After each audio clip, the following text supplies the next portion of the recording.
Today we're going to start by looking at some common hand tools. These tools are used in networking and computer repair, and they're used in a lot of places other than that, like working on your car, working on your house, whatever. Alright, so the first ones we'll look at here, a couple of screwdrivers. These are plain old straight tip and Phillips tip screwdrivers. You can see the end there, it's fixed, it's a certain size. This is a quarter, and this one is a Phillips, and it's, I believe, a number 2. Yep, it's a number 2 screwdriver. So they come in different sizes, and you have to size the one for the job. Another kind of screwdriver are what you see here with these two. These two have tips that are replaceable, and replaceable I mean you can choose the tip that you want. With this tool, this is a Craftsman tool, the entire shaft is removable, and inside of the shaft you have then a couple of sub-removable parts that each holds a type of tip. So this tip is a Phillips tip and a straight slot, and on the other end you have a smaller Phillips tip and smaller straight slot. And then on the opposite end you have a Torx tip, 2 different Torx tip sizes, and you have a hex bit. Or actually that's a square tip. Okay. And besides that you also have some nut driving capability. So this is a, I think this is a 10-in-1 tool that offers you a lot of flexibility in just the one tool. Now the other one is also a Craftsman. This one's got a built-in light, which can be pretty handy in some places.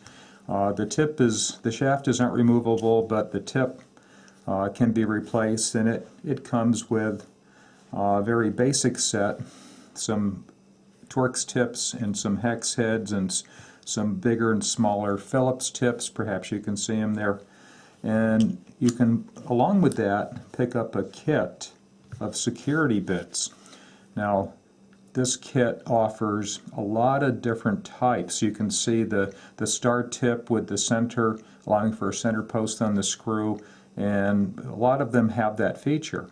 A three-headed, what you would call three-headed tip Phillips, but I know it's not a Phillips, I just don't know the proper name for it. So you can pretty much get into any kind of case with this kind of a kit. Alright, so that's it for your screwdrivers. Another thing that is kind of like a screwdriver would be a nut driver set. This is a set from Exolite. This is a pretty good quality set. It's got the handle and any of the tools for the different sizes that you may want to deal with. Any tool that, any item that may be a Phillips or a straight tip but also has a hex head, this is a very good tool for getting into that area to tighten that down or loosen it up, whatever you have to do. Along with the different size nut drivers, I also have 2 straight slot tips, 2 Phillips tips, and there's also an extension piece here. That's a very handy thing to have around. After the nut drivers, we'll take a look at wrenches here. You see there's a variety of wrenches, and you might use these to put together a wall rack or a telecom rack of some sort. There's a lot of variety in wrenches. First of all, this is your very basic combination wrench. It's a standard. You can see perhaps the fraction there, 1/2, 1/2, so this will fit 1/2 inch bolts. And I called it a combination wrench because it's got a box end and an open end. If you compare that to this wrench, this is not a combination wrench. Although the benefit of this wrench is it gives you the 1/2 inch size on one end and the 9/16 on the other end, so you can handle 2 different size bolts with that wrench. So those are standards. This one and this one are both, and this is another standard, just a larger size. These two are metrics.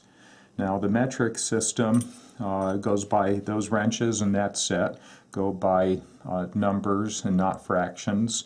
The bigger the number, the bigger the wrench. right? The bigger the nut or bolt that you're using the wrench on. This is a number 10, this is a number 14, and they go up pretty large and they go down pretty small. In addition to that, you may come across a Tennessee socket set here, as we used to call them, because that thing will fit anything, but it's not for very heavy-duty stuff because it'll slip on the nut pretty easily. You're just grabbing it basically on two sides, as opposed to a box end wrench, which is going to grab the bolt or the nut in a lot of the surface area of the head. All right, so those are your wrenches.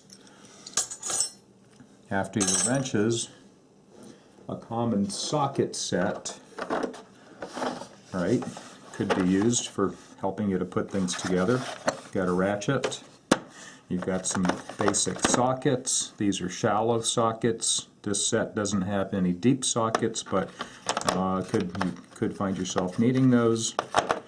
The ratchet is adjustable for tightening and loosening. And when you have a ratchet available to you, you also have the option of picking up some hex tips or something to, you know, if you're, depending on what you're working on. These are pretty handy working on the car, actually. I don't know that I would use them much in a networking environment, but you never know what you're going to have. Okay, after the sockets and ratchets and the deep and regular ones come the family of pliers here, as I call them.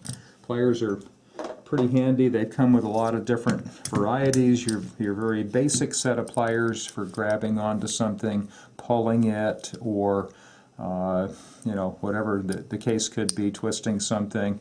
Very handy for that.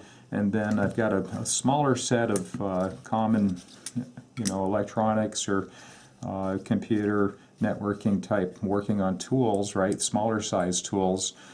Typical pair of needle nose pliers with a small wire cutter built in, a regular pair of wire cutters, as they're often called, a different kind of wire cutter that allows you to get close to the surface and cut something off very closely, and then two specialty type needle nose pliers. This one is angled at about a 45-degree angle to get into really tight spots, and this has got a wider set of teeth on it there.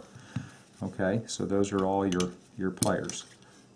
So the last set of common tools to talk about would be this miniature set here. This is a set of mostly smaller screwdriver type things. It's got the mount to hold the bits, and you tighten it down, and of course you can extend it farther if you need to, and then you take whatever tip you need. These are very, very handy for working on getting into small devices, opening up a laptop case or something like that. The tip goes right in. Gives you a lot of flexibility. These are very handy to have in your toolbox. Okay, so that's pretty much it for your common hand tools. I hope that was worthwhile.